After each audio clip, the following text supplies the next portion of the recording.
President Trump's top trade advisor says he wants more information from the Chinese government to assess the spread of the coronavirus. Speaking with CNN's Poppy Harlow, Peter Navarro said the U.S. economy isn't getting hurt yet.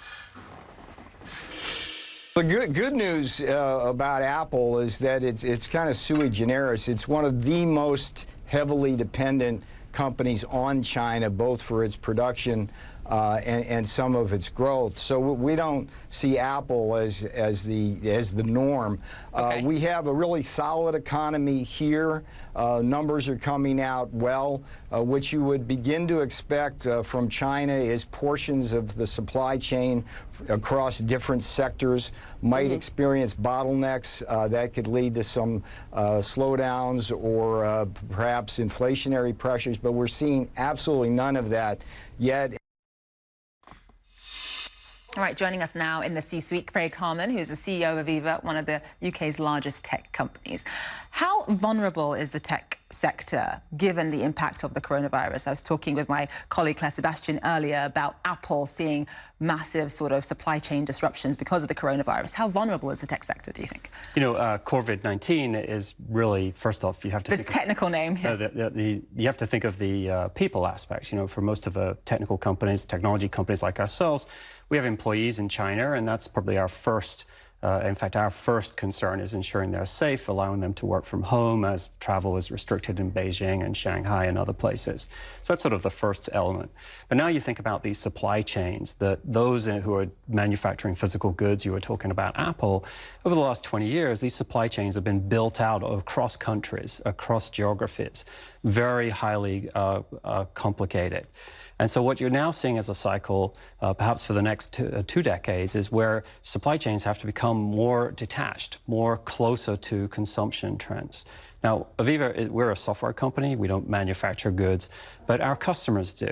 And so we're helping them optimize how they manufacture the sort of the staples of our lives, not discretionary products like iPhones or white goods, but things like energy or food or beer or medicine, these types of things. And obviously, you mentioned that the first priority for any company that's dealing with this is, of course, the safety of their own employees. Now, but with a lot of people working from home, just from the economic perspective, a lot of people working from home, what does that do to productivity?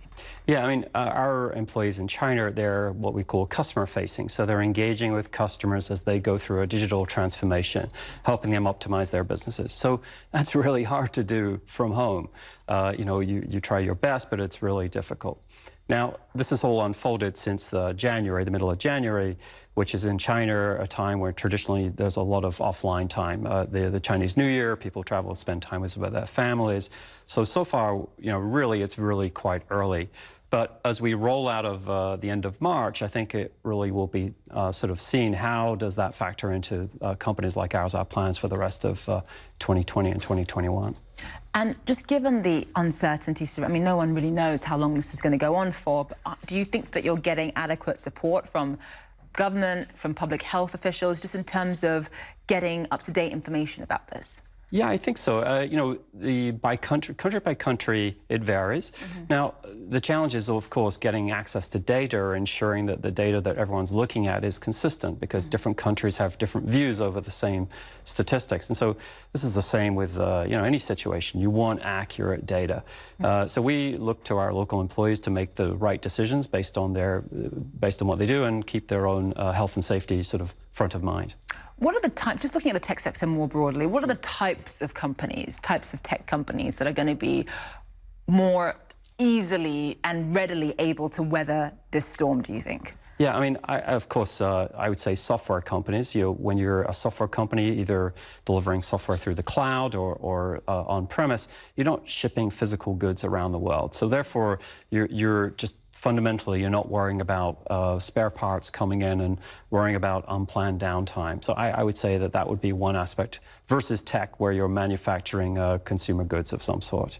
Now, as you get further into those sectors, look for sectors that are under-penetrated, where they have very little digital technology, but have the opportunity to optimize even further than they are today. And for us, that's the industrial sector. The industrial sector is perhaps the first to use digital technology, but the very last to use it at scale. Cloud, big data, AI, machine learnings, very under-penetrated. Versus, let's take retail, for example. Use a lot of technology in retail, but you still have the physical distribution of goods. Overall, how optimistic are you? I mean, yes, we talk about uncertainty, but how optimistic are you that this is going to be resolved relatively quickly? This is only going to be a short-term issue. Yeah, look, I'm neither a doctor nor an economist, so I can only talk about it as from the seat I have as running AVEVA. Look, I think the world's economies turn. They typically work through situations like that. Straightforward data helps people like myself make the right decision. And let's look at it from a worldwide demand perspective. The world has a certain need for the staples of our lives: energy, chemicals, things like ammonia, methane, ethane, things like for heat, for clothing, for food, for medicine. And so any industry that's attached to those fundamental core staples of our lives, I think is going to be the very first to sort of power through this.